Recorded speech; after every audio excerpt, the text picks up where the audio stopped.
Hello good morning students.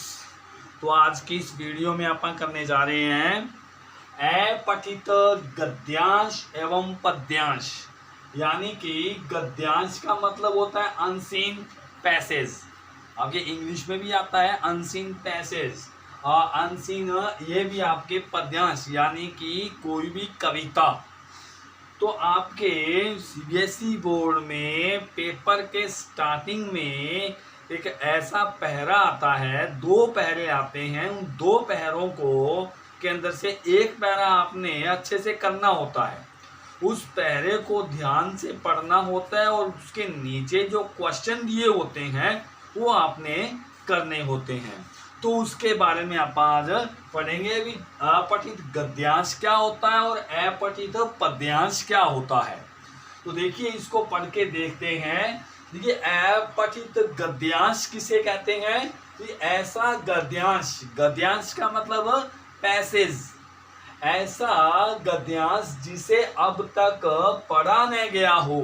यानी कि ऐसा पद्यांश, ऐसा गद्यांश आएगा, ऐसा पैसेज आएगा वो कभी आपने पढ़ा भी ना होगा। अपठित पद्यांश कौन सा होता है? ऐसी कविता की पंक्तियां जो अब तक पढ़ी न गई हो। मतलब ऐसी कोई कविता भी आएगी जो आपने कभी भी पढ़ी ना हो, उसको पढ़ के आपने उसके अर्थ निकालने होंगे और नीचे जो क्वेश्चन दिए हुए होंगे वो आपने उसके उत्तर लिखने होंगे, कविता में से ढूंढ के या फिर उस पद्यांश में से, गद्यांश में से ढूंढ के। देखिए ध्यान देने योग्य बातें, जो पहरा आपके पेपर में आएगा उस पहरे के बारे में आपको क्या पता होना चाहिए, क्या ध्यान देने वाली बातें होनी चाहिए।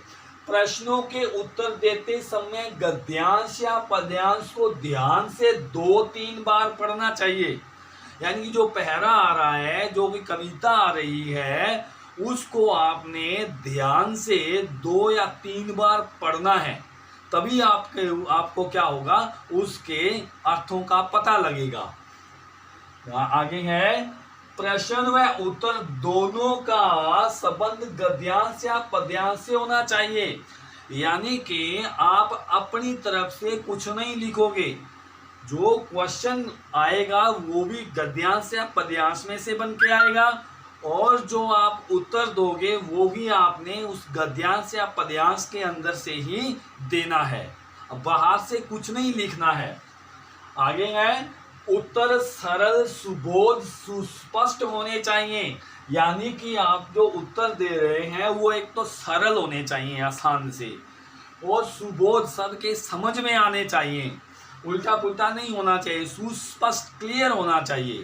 तो यही बातें हैं इसके अंदर अपठित गद्यांश और पद्यांश में आपका ध्यान देने योग्य बातें हैं।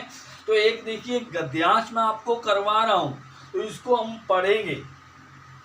पहले है ये यहाँ से लेके ये हमारा गद्यांश यहाँ तक है, तो ये किसके बारे में, इसको ध्यान से आप सुनिए, इसको देखिए, आपको पता लग जाएगा कि किसके बारे में बात हो रही है।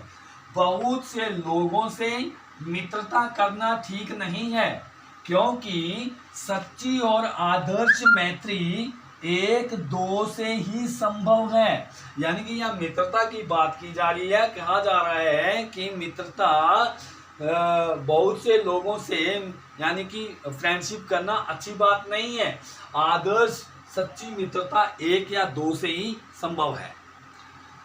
यह भी ध्यान रखना चाहिए कि किसी को भी अपने प्रेम और विश्वास में लेने से पहले खूब जांच परख लेना चाहिए।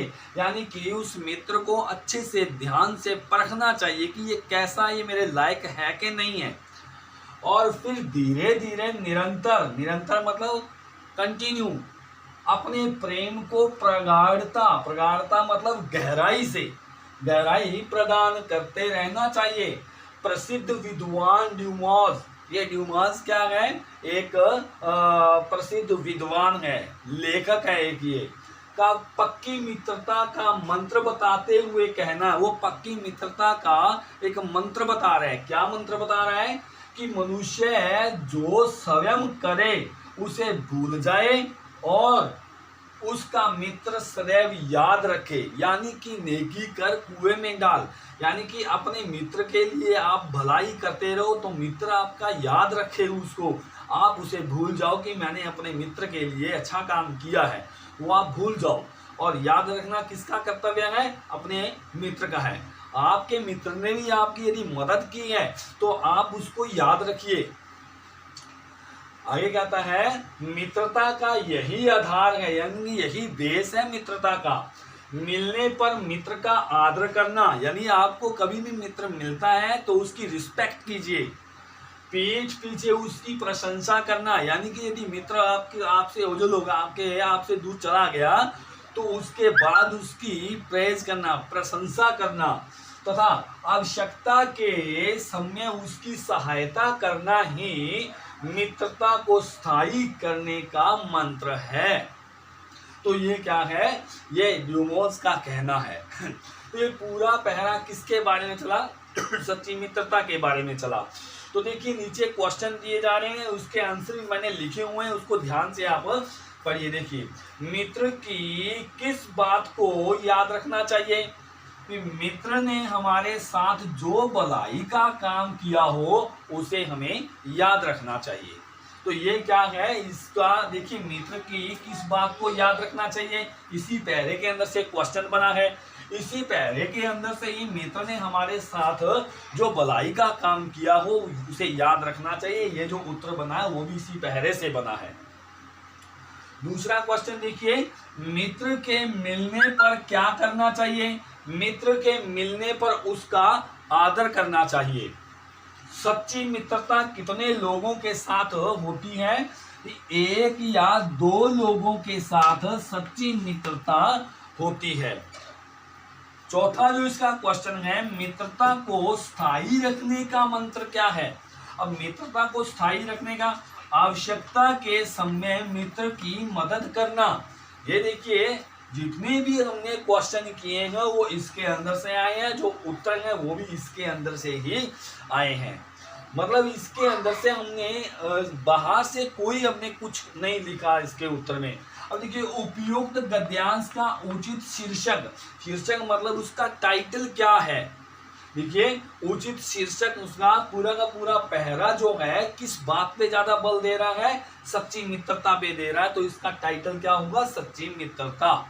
इसका उचित शीर्षक बन जाएगा। उसी प्रकार एक पद्यांश भी दिया हुआ है, एक 3 पहरे हैं, एक कविता के पूरी कविता आई है ये। तो देखिए, उर प्रेम पारावार हो, यानी कि उर हमारा हृदय, हमारा मन, यानी कि प्रेम ही प्रेम भरा हुआ हो उसमें। मन उच्च और उदार हो, हमारा जो मन है उसके अंदर ऊंचे विचार होने चाहिए। और हमारा यानी कि उदार, बिल्कुल शांत विनम्र हो। मति दृढ़ तथा अविकार हो, यानी कि हमारी मति जो है, हमारी अकल जो है वो दृढ़ होनी चाहिए, पक्की होनी चाहिए। अविकार मतलब बदलने वाली ना हो। वह क्लेश चाहे जो सहे, मानव सदा मानव रहे। तो ये पहरा, ये जो कविता है वो किसके लिए है? ये मानव अपना धर्म याद रखे, मानवता पे चलता रहे, वो चाहे कुछ भी क्लेश आते रहे, कुछ भी संकट आते रहे, लेकिन हमें अपनी मानवता नहीं छोड़नी चाहिए। मन से सदा स्वाधीन हो, उन्नत मना अमलीन हो, मद मोह द्रोह विहीन हो, कोई उसे कुछ भी कहे, मानव सदा मानव रहे। यानी कि उसको वो अपने मन से सदा स्वाधीन रहे, लेकिन उसके मन में क्या है? मद मोह द्रोह विहीन, यानी कि किसी प्रकार का द्रोह ना हो उसके, मतलब अगेंस्ट ना हो किसी के, और किसी के प्रति मोह भी इतना ज़्यादा ना हो, और उसे कोई भी कुछ भी कहता रहे लेकिन वो अपनी मानवता ना छोड़े। अपना उसे अभिमान हो पर वह विनम्र महान हो। कहता है कि उसको अपने आप पे अभिमान होना चाहिए कि मैं मानव हूँ, मानव धर्म का मैं ख्याल रखता हूँ, और उसका जो मन है वो विनम्र होना चाहिए, महानता होनी चाहिए उसमें विनम्रता की। धृतिमान हो, धृतिमान यानी कि धरती की तरह धैर्यवान, बहुत ज़्यादा धैर्यवान हो वो, और गतिमान आगे बढ़ने वाला हो, उनमें सदा दया की सरिता उसके मन में, उसके हृदय में हमेशा दया बनी रहे, दया बहती रहे, दया की नदी बहती रहे, और वो मानव है सदा मानव रहे, यानी कि वो अपना मानव धर्म ना छोड़े। तो इस प्रकार ये कविता को आपने इस तरीके से पढ़ना है, और इसका 2-3 बार जब आप पढ़ोगे तो इसका अर्थ आपके समझ में आ जाएगा, और जो क्वेश्चन आएंगे उसका भी आप आंसर अच्छे से बना लोगे।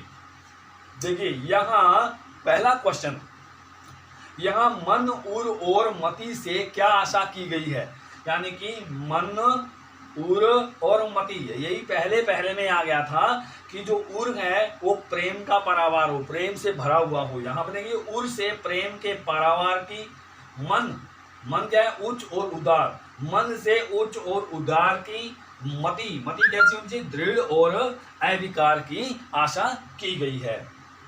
दूसरा क्वेश्चन देखिए, किसी के कुछ भी कहने की परवाह न करते हुए मन को सदा कैसा रखने की बात की गई है, कि मन को सदा स्वाधीन रहने की, अपने आप अधीन, उन्नत, बहुत ज्यादा आगे विकास करने की, अमलीन व मद मोह द्रोह विहीन रहना चाहिए। यानी कि ये अभी लास्ट में ये दूसरे पहरे का जो ये क्वेश्चन आया है, इसके अंदर से आप अच्छे से इसको निकालोगे, यानी कि मन के बारे में यहाँ पे ये बात कही गई है। तीसरा देखिए, मन में किस प्रकार की सरिता बहने की बात, सरिता का मतलब होता है नदी। अब जो मन में किस प्रकार की नदी बहनी चाहिए भी आपने किया था, इसमें मन में दया की सरिता बहने की बात की गई है। मन में अंदर क्या रहनी चाहिए, दया रहनी चाहिए। चौथा क्वेश्चन देखिए, धृतिमान और गतिमान शब्दों के अर्थ लिखो। अब देखिए धरती यानी कि धृतिमान का मतलब क्या होता है, धरती की तरह धैर्यवान हो, शांत होना चाहिए। धरती पे कितना अन्याय होता है लेकिन फिर भी वो सहन करती है। उसी प्रकार मानव को भी बहुत सारे कष्ट अन्याय सहन करने की ताकत होनी चाहिए। और गतिमान, गतिमान का मतलब होता है आगे बढ़ने वाला।